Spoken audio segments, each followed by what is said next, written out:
Hello, I am Mike Kinney, and this presentation is about the Shields Lake Stormwater Reuse and Alum Treatment Project.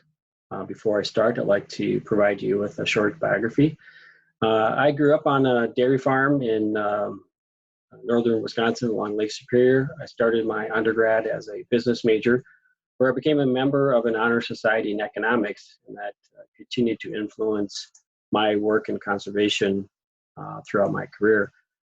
However, I did ultimately complete a degree in geology and then entered the Navy as a commissioned officer, and afterwards continued to stay in the reserves for an additional 25 years.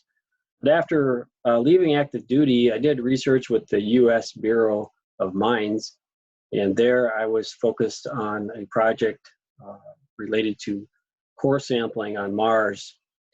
I then accepted a teaching position at the university in Prague, Czech Republic, and the following summer did research at Lake Baikal in southern Siberia, and then the Soviet Union.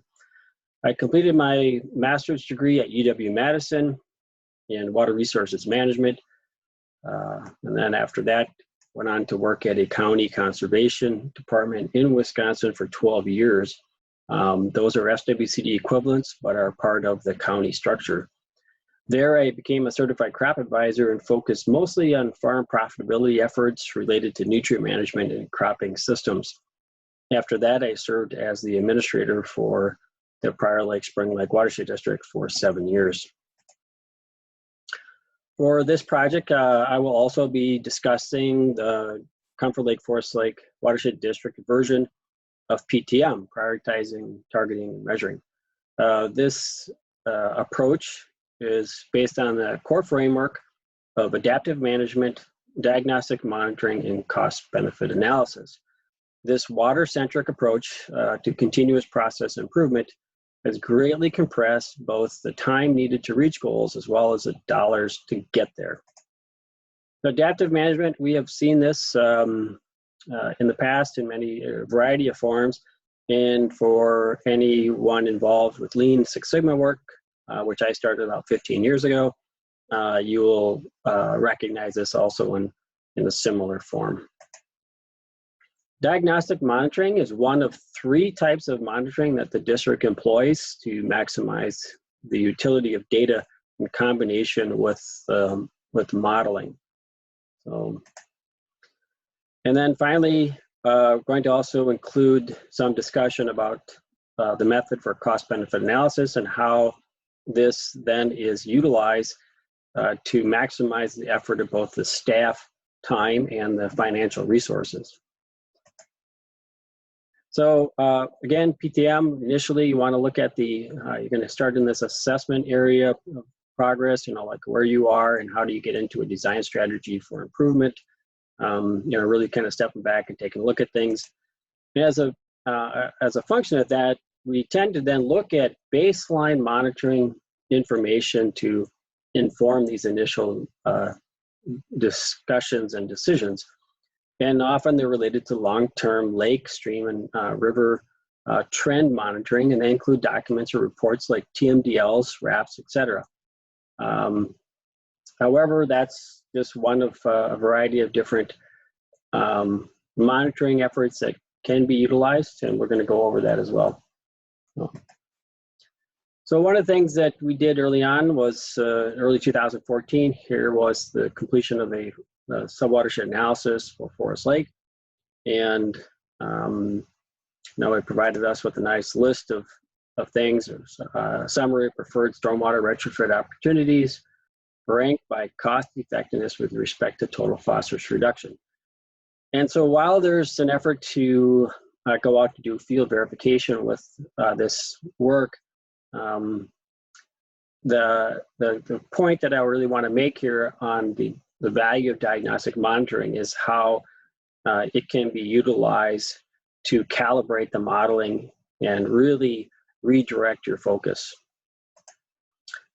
For us, it happened to be that we were looking at all of the water bodies in the upper watershed, and particularly then those that were impacted or are designated under the 6 Lake TMDL. One of them was Shields Lake. and it required a large reduction or assignment to the city of Forest Lake, so they had a large liability. But as a partner, and citizens really don't, I guess, recognize much difference between government entities. They just want services and things to be improved.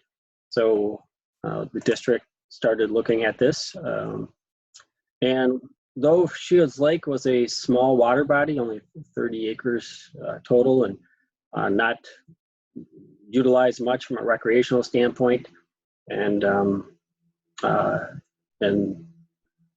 for a variety of reasons, I guess would be a lower ranking maybe effort in other ways. However, when we started doing the Forest Lake diagnostic work, where we were looking at all of these different sub-watersheds and trying to focus on the numerous inflows into Forest Lake, what we found out was that Shields Lake, in fact, was one of the two top largest sources of nutrients into Forest Lake related to phosphorus. And so that really then put additional emphasis on our work in Shields Lake.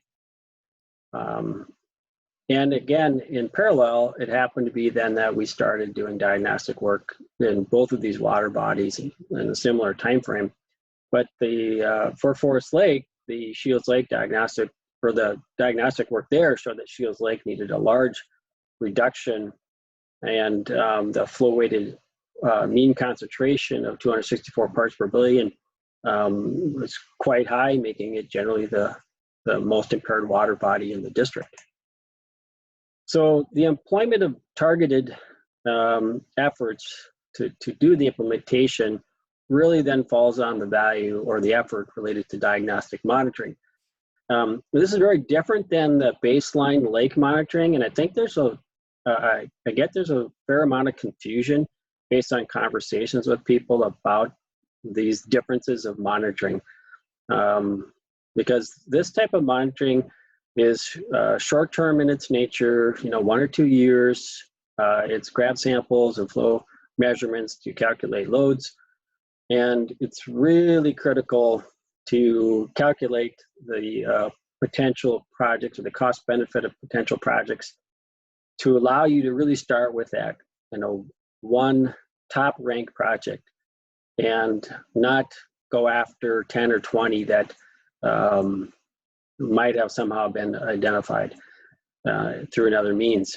So for the district then, with Shields Lake as a target, we started looking at different opportunities out there.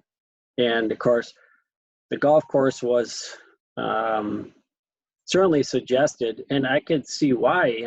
People would say, gee whiz, here's a golf course, it's a lot of slope over here going right to the lake.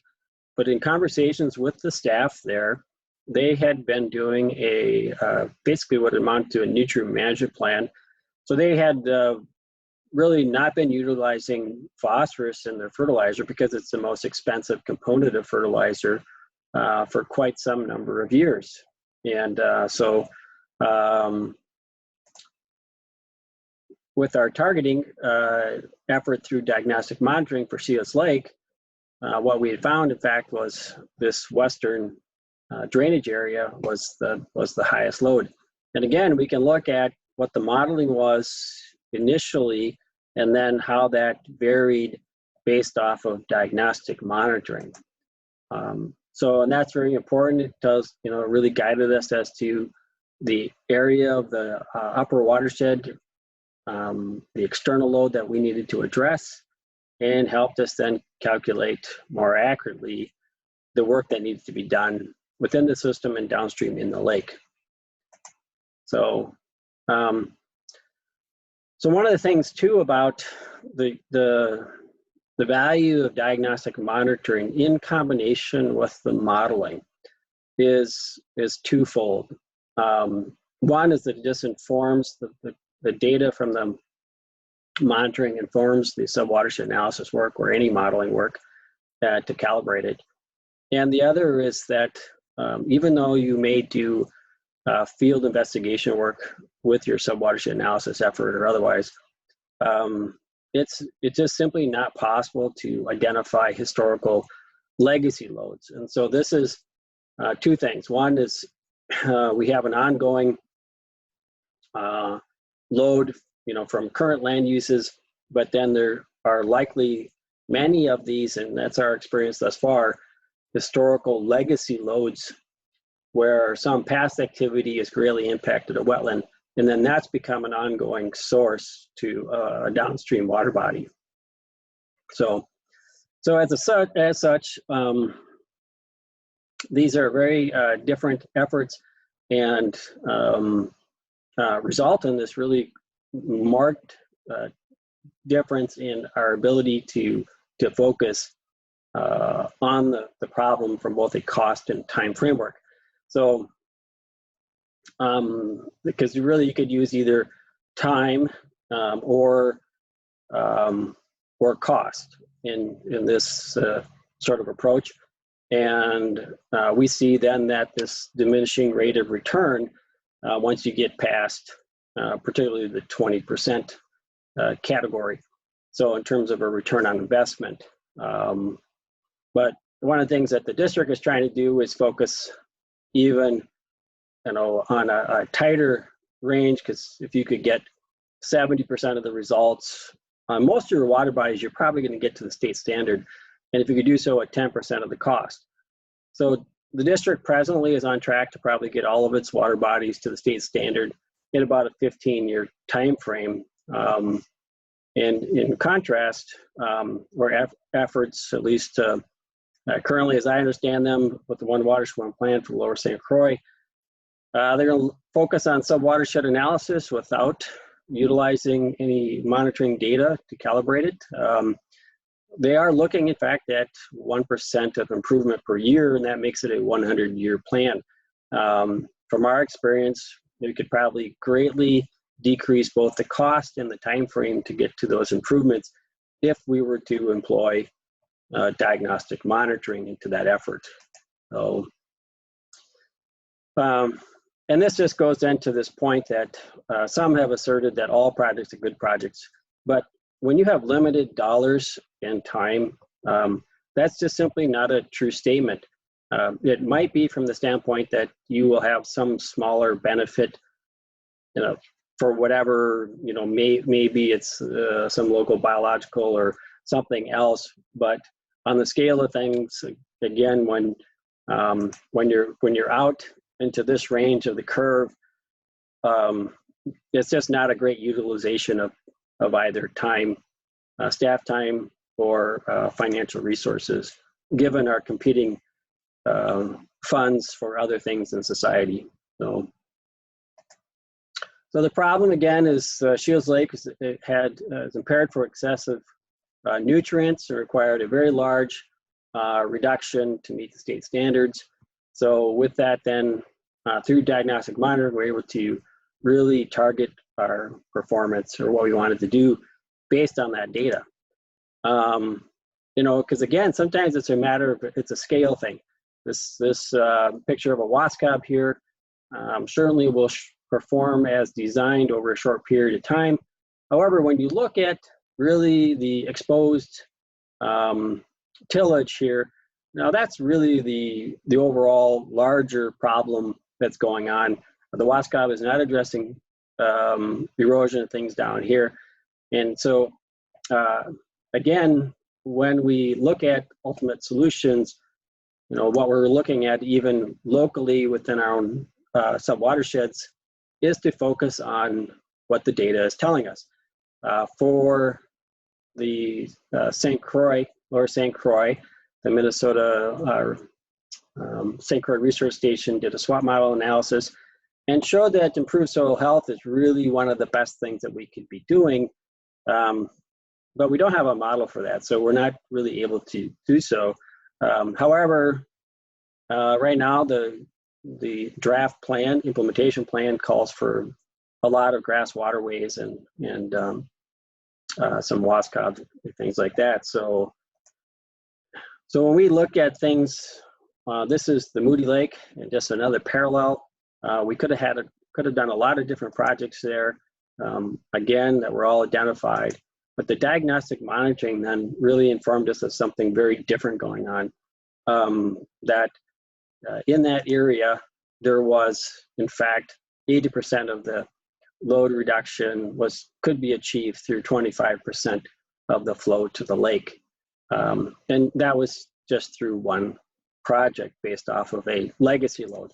Remember, there's the ongoing erosion and other things that were identified typically through SWAS, because you can just visually see them in our current time and space. But the legacy ones is really, we're looking way back and trying to find sources of phosphorus that are still there, but whatever created that problem, barnyard, feedlot, maybe a mink farm or a variety of other things, no longer in existence, but they're still spewing out a high concentration of dissolved phosphorus.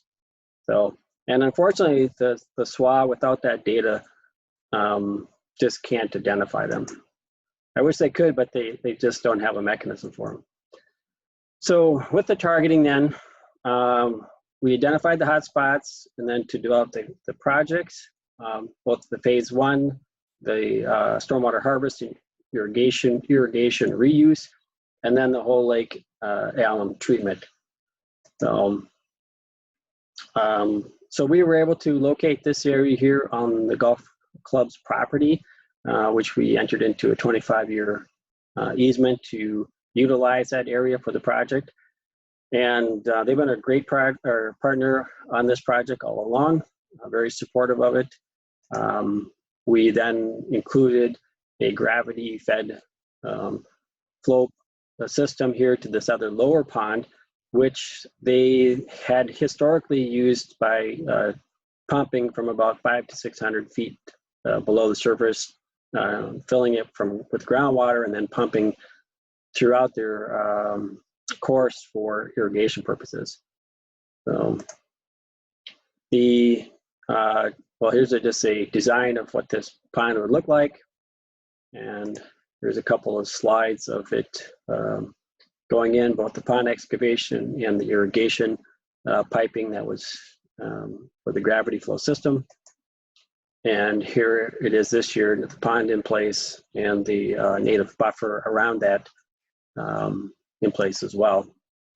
Here's the first of 2 alum treatments being conducted in the fall of 2019. The other one was completed this fall.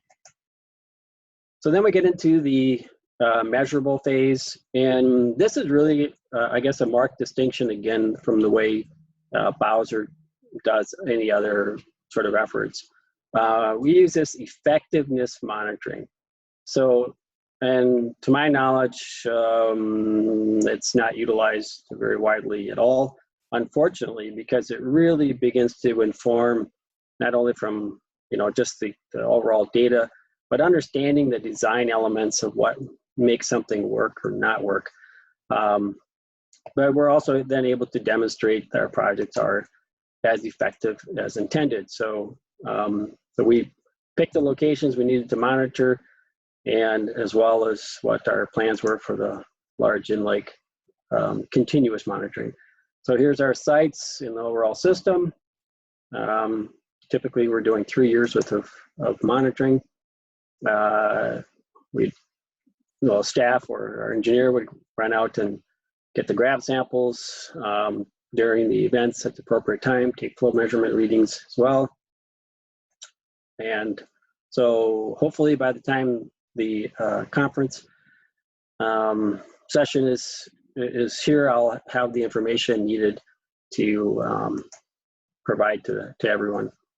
But overall, assessing the progress, we first had to deal with the stormwater piece, the external load. One thing we did not have in here is that we were able to identify a very specific field that was a load to both Forest Lake. It happened to split to Shields Lake and to Forest Lake. And so the farmer no longer wanted to farm that ground. And so the district worked with the absentee owner to start renting it and put it into a permanent hay cover to reduce the runoff from that field. So overall, project funding, estimated lifetime cost of $57 per pound of phosphorus reduced is really an excellent target number for the district. I know that it's suggested that other areas just can't get to that number, but I guess I would challenge everybody to try to do so. Another area is our street sweeping program. You know, that's in the $150 per pound of phosphorus reduced based off of 2 years worth of data and monitoring.